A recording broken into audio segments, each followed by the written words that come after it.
Universidad de Guayaquil presenta una clase demostrativa dentro de la Cátedra Derecho Procesal Constitucional.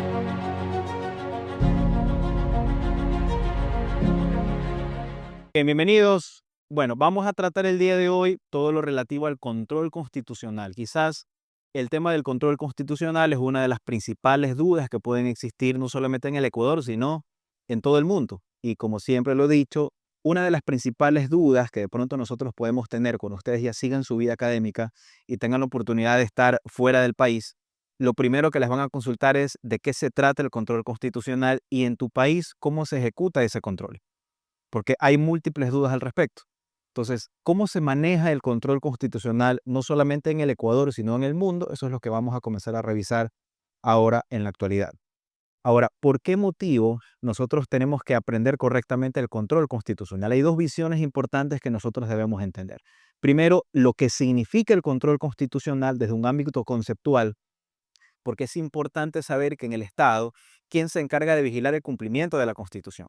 Pero por otro lado, desde la visión del ciudadano, y en este caso cuando ya nos convirtamos, ustedes todos sean abogados, entonces sí es importante que ustedes puedan aprender a seleccionar qué tipo de garantía jurisdiccional es la que nosotros tenemos que implementar.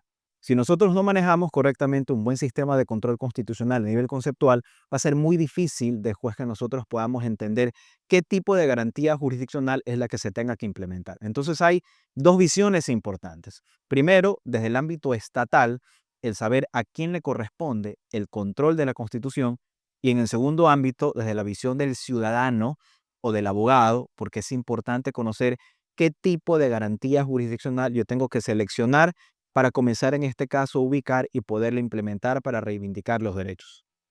Entonces, ese es en el ámbito conceptual. Ahora bien, para hablar sobre el control constitucional, tenemos que hacer dos visiones importantes también. Primero, lo que pasa en el mundo entero y en segundo lugar, lo que pasa en el Ecuador. Entonces, primero tendríamos que establecer qué sucede con el control constitucional en el mundo entero para luego entrar a la visión directamente ecuatoriana. Pero también si nosotros preguntamos el control constitucional, cómo se encuentra establecido, también puede ser una pregunta incompleta, porque lo primero que debemos entender es que el control tiene varias vertientes y hay dos grandes grupos a través del cual nosotros podemos manejar el control constitucional. Y la primera visión o el primer grupo tiene que ver según el órgano que ejerce el control. Y el segundo, respecto al asunto individual o particular. Es decir, que el primer gran grupo de clasificación tiene que ver sobre quién realiza, en este caso, el control de parte del Estado. Y en segundo lugar, luego nos debemos concentrar directamente en qué, no en qué órgano, sino a través de qué tipo de procedimiento o aspecto individual debe de ejecutarse esta clasificación del control constitucional. En síntesis, es incorrecto hablar de que el control constitucional viene a ser uno solo o vienen a ser solamente dos. Lo primero que debemos de entender es que hay dos grandes grupos del sistema de control constitucional para aprender sus clasificaciones. Entonces, para efectos pedagógicos, vamos a ubicar directamente como tema de la clase de hoy lo que es el sistema de control constitucional. Y lo primero que nosotros vamos a revisar va a ser el sistema de control constitucional que existe en el mundo entero. Y dentro de este primer sistema de control constitucional que pasa en el mundo entero, la primera vertiente o la primera clasificación que vamos a tener va a ser según el órgano que ejerce el control. O sea, aquí nos vamos a situar el primer momento importante de la historia. Según el órgano que ejerce el control, nosotros vamos a tener dos sistemas de control constitucional.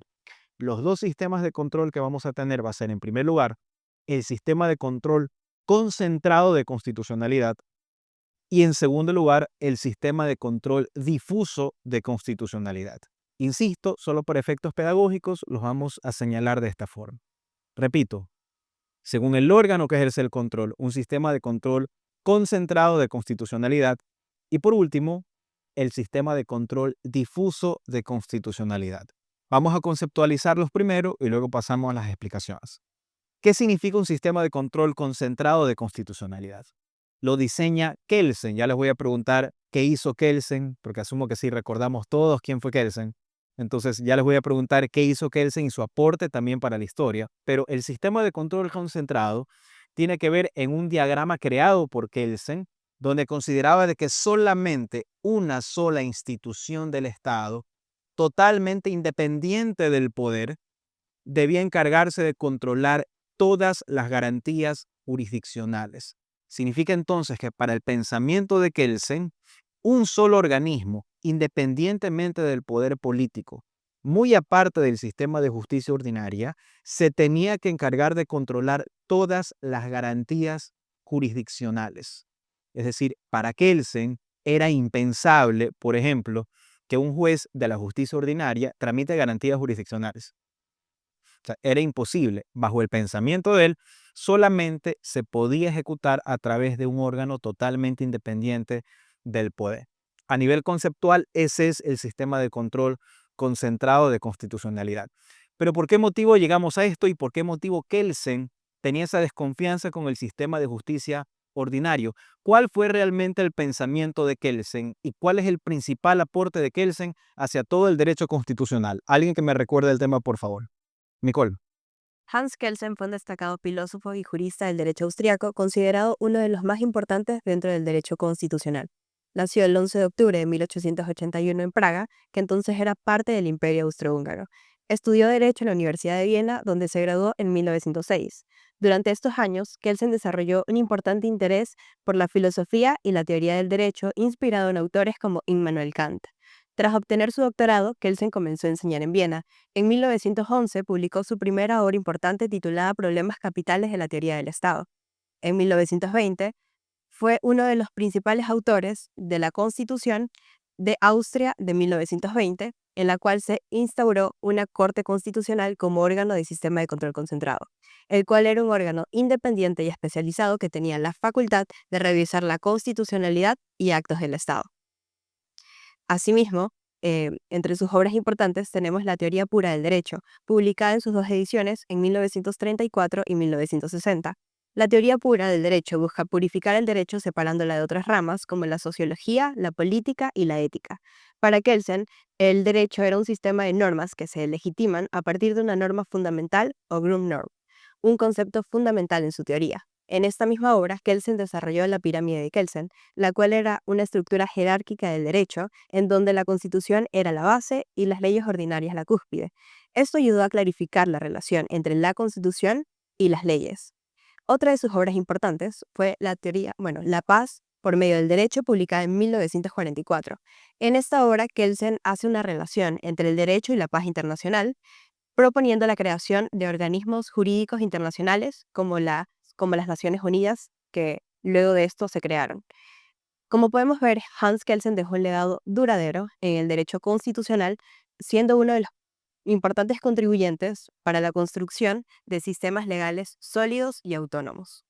Muchas gracias, Nicole. Entonces, el principal aporte de Kelsen, mira que no solamente es este tema del control concentrado, sino que lo que él buscaba era que el control de la Constitución esté sistematizado por un solo organismo, que no solamente se encargue de tramitar las garantías jurisdiccionales, sino que también haya una vigilancia permanente sobre la Constitución. Por eso, Kelsen tenía esta desconfianza con un sistema de justicia ordinario y lo que buscaba era que solamente un solo organismo independiente se encargue de tramitarlas. Los países del mundo que tienen un sistema de control concentrado es porque tienen o un tribunal constitucional o una corte constitucional encargada únicamente de velar todas las garantías jurisdiccionales. Pero lo curioso del tema es que a nivel histórico, el control concentrado aparece años después de un segundo sistema de control constitucional, que es el sistema de control difuso de constitucionalidad. Antes de entrar a explicarlo, como lo hacemos siempre, primero vamos a conceptualizar qué es el sistema de control difuso. El sistema de control difuso también se denomina como un sistema de control norteamericano, que tiene básicamente dos premisas de forma específica. La primera de ellas, que todos los jueces pueden conocer de garantías jurisdiccionales. Y lo segundo y más importante, los jueces que conocen de estas garantías tienen la capacidad también de declarar inaplicable una norma que consideran contraria a la Constitución. La doctrina define entonces que pueden actuar como legisladores negativos, es decir, cualquier juez con este poder tiene la facultad de declarar inaplicable, en este caso, una norma jurídica como tal. ¿Cómo nace este sistema de control difuso? Nace en los Estados Unidos y nace años mucho antes de que Kelsen instaure los sistemas de control concentrado de constitucionalidad. Sin embargo, por efectos pedagógicos, siempre es mejor primero explicar el sistema de control concentrado y luego explicar el sistema de control difuso. El principal antecedente de este caso, directamente sobre el sistema de control difuso, tiene que ver con un proceso judicial, con un litigio, donde se encontraban litigando el señor Marbury y el señor Madison, con la figura de un juez de apellido Marshall. Directamente pasa esto en los Estados Unidos. Todos conocemos lo que es el caso Marbury versus Madison. ¿Quién nos puede ayudar con una reseña pequeña de lo que representa este caso Marbury versus Madison, por favor? Victoria. El caso de Madison versus Marbury tiene su origen en el año 1803 debido a las elecciones presidenciales donde Thomas Jefferson, quien era un demócrata republicano, derrocó al entonces presidente John Adams, quien era un federalista. El objeto de controversia se suscita dado que antes de dejar el puesto y darle paso al gobierno entrante, John Adams creó 42 nuevos puestos para jueces de paz. Sin embargo, el secretario de Estado, quien era James Madison, al otorgar los nombramientos de último momento en dichos estreos, se olvidó de entregarle las actas oficiales a 4 de sus jueces, pero tan solo uno de ellos decidió ejercer acciones legales. Es por ello que William Marbury decidió acudir ante la Suprema Corte para que pueda dirimir en su caso. Sin embargo, había un problema. ¿Qué ocurría si la Suprema Corte le ordenaba al secretario de Estado que devolviera las actas, pero éste se negaba? Es allí cuando el presidente del tribunal, quien era John Marshall, decidió crear una solución inteligente. Él dijo que la Suprema Corte no tenía poder para dirimir en este caso y además declaró que la ley que les otorgaba ese poder era inconstitucional. Era inconstitucional porque la misma Constitución decía que la Suprema Corte solamente podía decidir sobre asuntos específicos y no sobre cuestiones políticas. Ok, muchas gracias. Pero bueno, ese es básicamente el antecedente, de hecho, ¿verdad? Del tema de Marbury versus Madison. Pero, ¿por qué decimos que es el principal antecedente para el sistema de control difuso? Aquí directamente había un conflicto porque no se sabía si tomar o sujetarse directamente a una aplicación directa sobre la Constitución. ¿Cuál puede ser, muy aparte del antecedente de hecho, otro antecedente importante porque se considera que este caso viene a ser el principal antecedente para el sistema de aplicación directa de la Constitución entonces? Víctor. La importancia del caso Marbury versus Madison se encuentra radicado en cómo fue el manejo de la inconstitucionalidad de las leyes del Poder Judicial frente a lo que determinaba la Constitución de aquel entonces, y que bueno, dicho sea de paso, aquella Constitución estadounidense aún se encuentra vigente.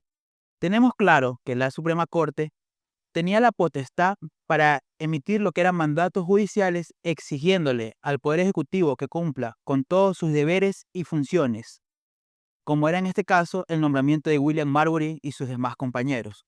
Sin embargo, el choque de las normas, por un lado de las leyes del Poder Judicial, determinaba que el caso podía ser conocido directamente por la Suprema Corte, mientras que por la Constitución el proceso determinado era totalmente diferente. Exactamente, en el artículo 2, sección 3, el proceso para que la Suprema Corte conozca este caso era primero ser presentado ante los tribunales de distrito. Una vez presentado allí, en apelación, este caso sería elevado para la Suprema Corte y entonces ellos tendrían la potestad de decidir si emiten o no el mandato judicial. Entonces, ¿qué es lo que hace Marshall frente a esta situación? Están en una etapa fundacional del derecho constitucional. Él decide, como precedente, darle superioridad a lo que es la Constitución. Entonces, tenemos claro que este sería uno de los primeros precedentes para el principio de supremacía constitucional. Adicional a esto, con esta decisión de Marshall, también él nos deja bastante claro que la interpretación que hagan los jueces y la aplicación de la Constitución es de sumo valor e importancia, dándole así paso y nacimiento al sistema de control difuso. Perfecto, muy bien, Víctor. Entonces, acá tenemos entonces el principal antecedente y por eso citamos siempre el tema de Marbury versus Madison como el principal antecedente del sistema de control difuso de constitucionalidad. Y en el mundo entero, jóvenes, estos dos sistemas trabajaron juntos por mucho tiempo. Aquí también hay otra pregunta que a veces se hace. Bueno, ¿pueden existir en los países una simbiosis entre los dos sistemas de control? La respuesta es sí. Hay países del mundo que tienen un sistema de control concentrado y que también pueden manejar un sistema de control difuso. La aplicación de los dos sistemas no generan incompatibilidad alguna, mejor por el contrario, pueden existir los dos sistemas al mismo tiempo en general. Pero hay otra vertiente y otra clasificación que les anticipé que también teníamos que revisar. La visión que hemos visto es según el órgano que ejerce el control. Pero hay otra visión y otra clasificación que debemos analizar, concentrándonos desde aspectos individuales o particulares, es decir, ya no la persona que lo controla, sino desde dónde partimos nosotros hacia la ejecución del control. Y este aspecto individual o este aspecto particular parte también de dos sistemas interesantes. El primero de ellos, lo que es el sistema de control concreto de constitucionalidad, y en segundo lugar, el sistema de control abstracto de constitucionalidad. Vamos a conceptualizar de qué se trata uno y qué se trata en este caso el segundo sistema. En primer lugar, el sistema de control concreto de constitucionalidad es aquel que va a tener tres premisas específicas. Primero, la existencia de un proceso judicial, obviamente con un juez a cargo de ese proceso. En segundo lugar, la existencia de una presunta norma que puede ser inconstitucional. Y en tercer lugar, la duda del juez sobre esa inconstitucionalidad y como consecuencia de ello decide elevar a consulta a los tribunales o a las cortes constitucionales de los países que tienen este sistema para que evalúen la posibilidad de que se pueda declarar o no inconstitucional esa norma. Vean la naturaleza de este control. Acá directamente los jueces no es que expulsan la norma, no la tocan. Simplemente, si aparece la duda sobre la posible inconstitucionalidad, lo que van a hacer es suspender el trámite de la causa y remitir en consulta hacia el tribunal o hacia la Corte Constitucional, configurándose un nuevo sistema de control, totalmente distinto a los anteriores. Y por último, el sistema de control abstracto de constitucionalidad, conceptualmente es un sistema que permite a un ciudadano poder impugnar actos normativos del poder público, ya sea por vicios de forma o por cuestiones de fondo. Por vicios de forma o por cuestiones de fondo. Tradicionalmente, el mayor ejemplo de un sistema de control abstracto de constitucionalidad va a ser la denominada acción de inconstitucionalidad, que me permite impugnar estos actos normativos del poder público. Recuerden que la existencia de un acto normativo del poder público viene a ser aquello que es publicado en un registro oficial, que tiene esencia normativa y que parte de la generación normativa de sus distintas vertientes, tanto a través de la Asamblea Nacional como distintos órganos de parte del poder público adicionalmente. Entonces, mientras el control concreto requiere tres presupuestos específicos: el proceso judicial, la norma posiblemente contraria a la Constitución y la consulta que hace el juez. Por último, lo que vamos a tener en el control abstracto es distinto. Cualquier persona acude en este caso a los tribunales o cortes constitucionales y decide impugnar actos normativos del poder público. Entonces, hay que entender la diferencia de estos controles. Entonces, en el mundo entero, jóvenes, tenemos básicamente estas dos clasificaciones y cada clasificación tiene dos sistemas de control. Según el órgano, vamos a tener el sistema de control concentrado y el sistema de control difuso, con sus amplias diferencias. Y por último, según la visión individual, tenemos un sistema de control concreto y un sistema de control abstracto de constitucionalidad. Y aquí viene nuevamente una pregunta también interesante. ¿Podrán combinarse todos los sistemas o no se pueden combinar? La respuesta es sí.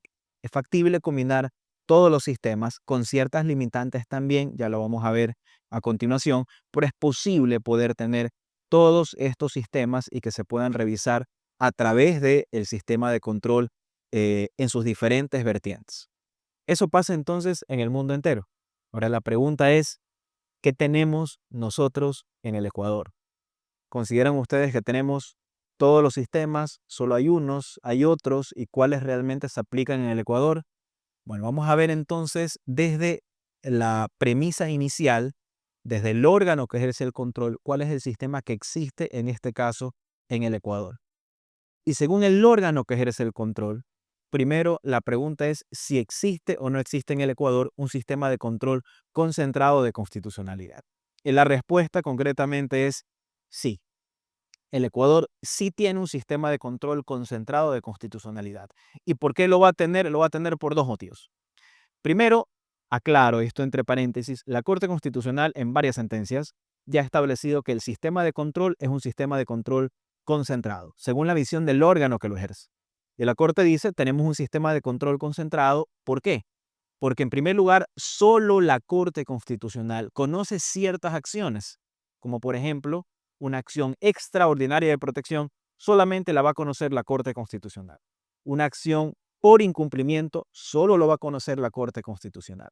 Son acciones que solamente las van a conocer ellos y por lo tanto se concentran en un solo organismo totalmente independiente.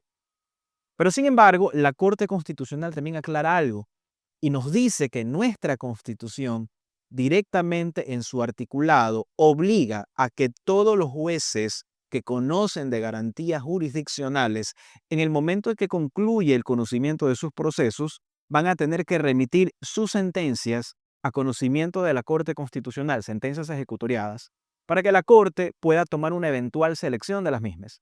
Eso quiere decir que la Corte Constitucional tranquilamente podrá seleccionar y por lo tanto, dice la Corte Constitucional, según la visión del sistema como tal, entonces vamos a tener un sistema de control concentrado de constitucionalidad. Entonces, en cuanto al primer ítem o a la primera parte, la respuesta es que sí, el Ecuador tiene un sistema de control concentrado. ¿Qué pasa entonces con el sistema de control difuso de constitucionalidad? ¿Tenemos en el Ecuador un sistema de control difuso o no lo tenemos? Recuerden que teníamos nosotros dos presupuestos en lo que tiene que ver con el sistema de control difuso. El primero de ellos, que todos los jueces conocen de garantías, ¿verdad? Pero el segundo es de que los jueces pueden expulsar directamente la norma como tal. La primera premisa, ¿la tenemos aquí o no la tenemos? ¿Los jueces pueden conocer de garantías jurisdiccionales o no pueden conocerlas? No pueden. Pueden conocerlas, ¿verdad? Pero sin embargo, los jueces hoy por hoy podrán expulsar la norma o no la pueden expulsar. Aparentemente no la pueden expulsar, ¿verdad? Pero ¿qué sucede en el Ecuador? Aquí vamos a hacer un poquito de historia. ¿Y qué sucedió aquí directamente en el país sobre el sistema de control difuso? Vamos a regresar un momento en la historia y vamos a ver un modelo de Estado distinto, que era el Estado social y democrático de derecho, vigente desde el año 98 ¿hasta qué año? Hasta el año 2008, ¿verdad? El Estado social y democrático de derecho estuvo vigente del 98 hasta el año 2008. Y en esa Constitución, en el artículo 274, había algo interesante, porque ese artículo 274 le permitía a los jueces declarar inaplicable una norma que la consideraran contraria a la Constitución.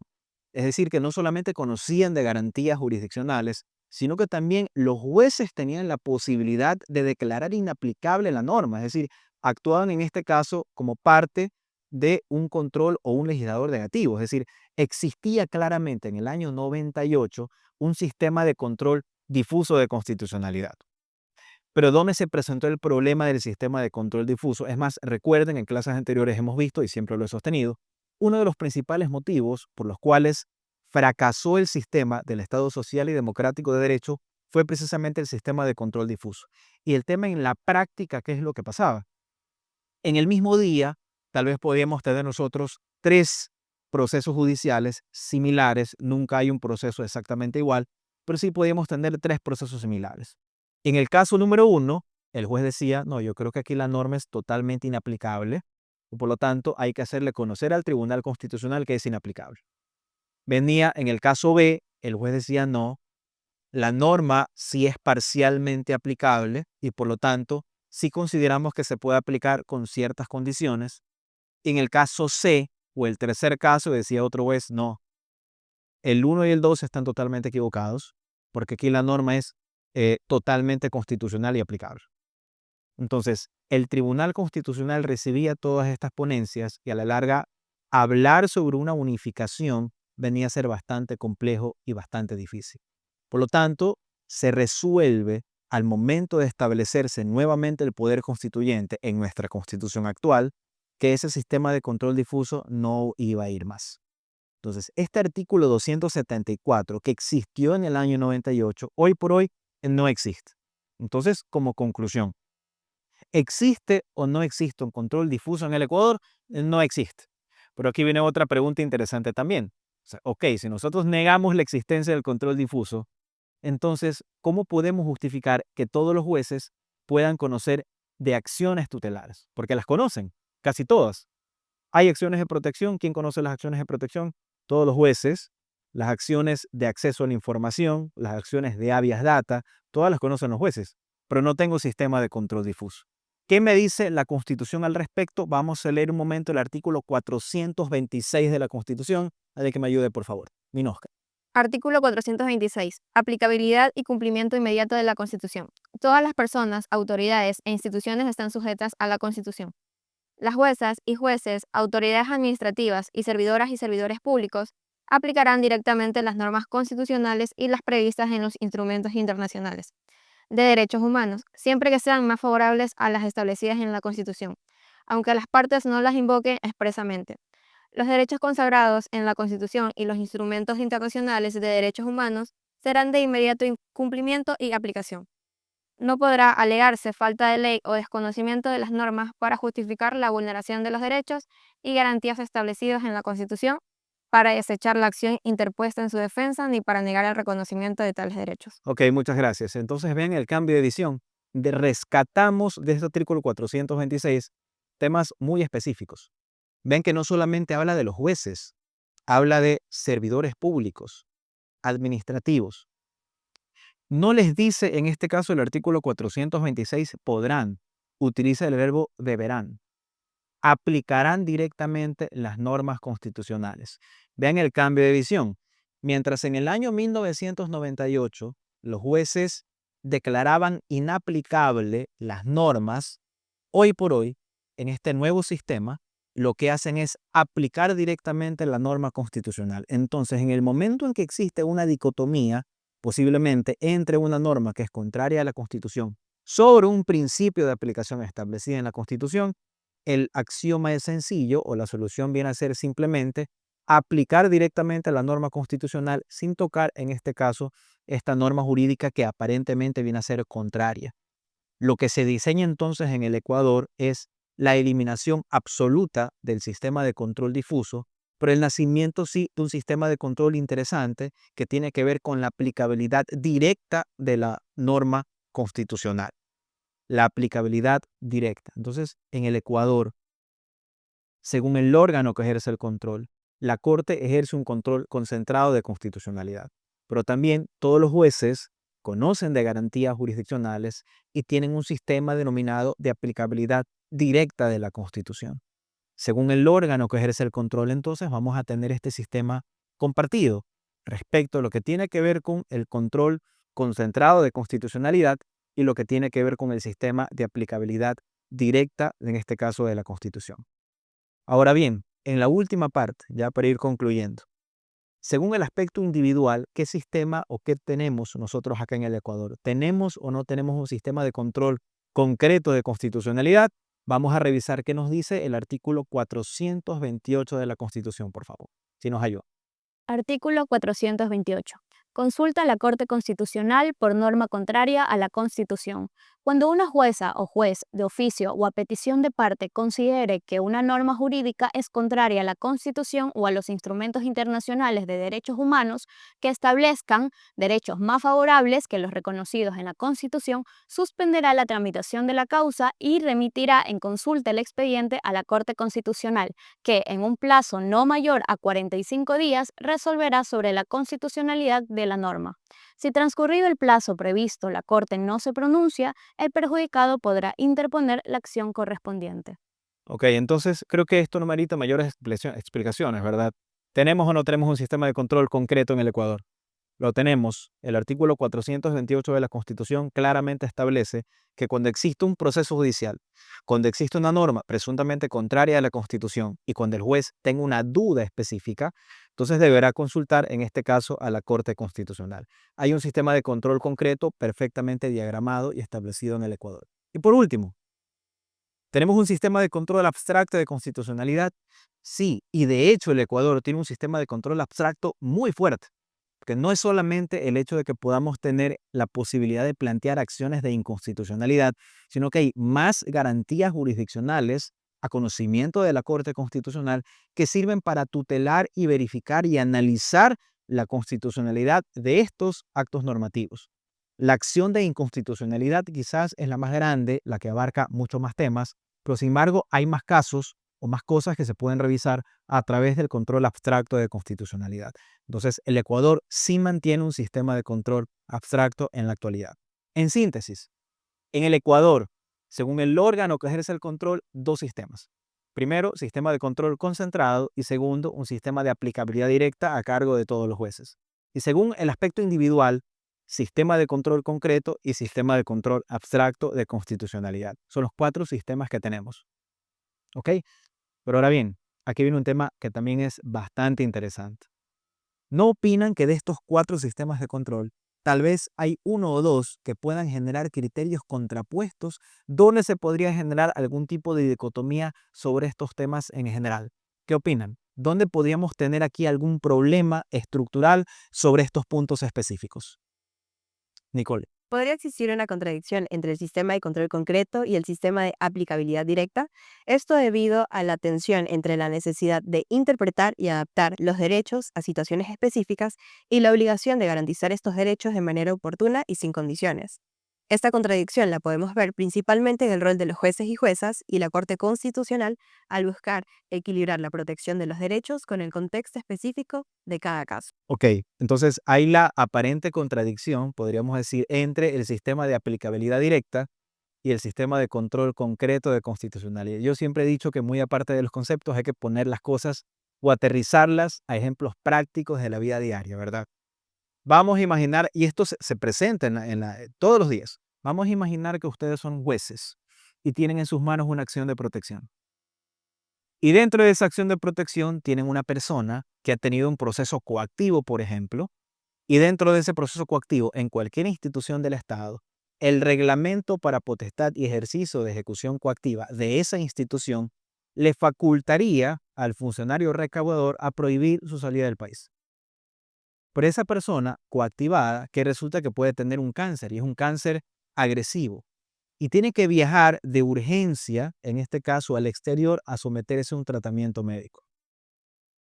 Entonces, sin embargo, hay que aclarar también, ¿no? Ojo con esto, que la Constitución establece que solamente un juez puede prohibir la salida del país de una persona. Y en temas coactivos, por ejemplo, eso ya ustedes lo conocen por derecho procesal general, en temas coactivos, el funcionario recaudador no es un juez. Pero si hay algo que falla mucho en el Ecuador, es la falencia de garantías normativas. ¿Qué significa esto? Que las normas infraconstitucionales tienen que adecuarse de forma material y de forma formal a todo lo establecido en la Constitución. Pese a que la Constitución establece que solamente un juez puede prohibir la salida del país, hay múltiples casos a través de acuerdos y reglamentos de ejercicio en este sentido, donde los funcionarios recaudadores prohíben la salida del país. Entonces, bajo esa premisa, si ustedes fueran los jueces y tienen este caso en el cual viene un funcionario recaudador a ruego de su reglamento o su acuerdo, en el cual decide prohibir la salida del país de una persona que tiene un cáncer y que tiene que atenderse en el extranjero, y presentan como consecuencia de ello una acción de protección. Y dentro de esa acción de protección, lo que dice en este caso el accionante es: vea, señor juez, yo no quiero que me dejen sin efecto el proceso coactivo. Yo reconozco que tengo una deuda y la quiero pagar, pero lo único que yo aquí estoy impugnando es la falta de aplicación directa de la Constitución de parte del funcionario recaudador, porque yo me tengo que tratar en el extranjero y si usted no me da la autorización para irme, yo me puedo morir. Lo único que quiero es que me levanten esa orden. Pero dentro de la audiencia tienen la otra visión. Y viene, por ejemplo, el funcionario recaudador y les dice a ustedes como jueces: vea, señor juez, yo no discuto lo que está diciendo aquí el señor, pero le recuerdo una cosa. Usted tiene en la Constitución el artículo 428. Y si usted considera que la norma que yo he aplicado es contraria a la Constitución, perfecto. Entonces suspende el trámite de la causa y remita consulta a la Corte Constitucional para que la Corte en 45 días le conteste. Pero usted no tiene competencia para poder aplicar directamente la norma constitucional sin observar lo previsto en el artículo 428. Y en la réplica viene la otra persona y les dice: señor juez, si usted hace eso, yo me muero. Y ustedes son los jueces. ¿Qué deberían hacer entonces? ¿Y cómo resolver ese conflicto?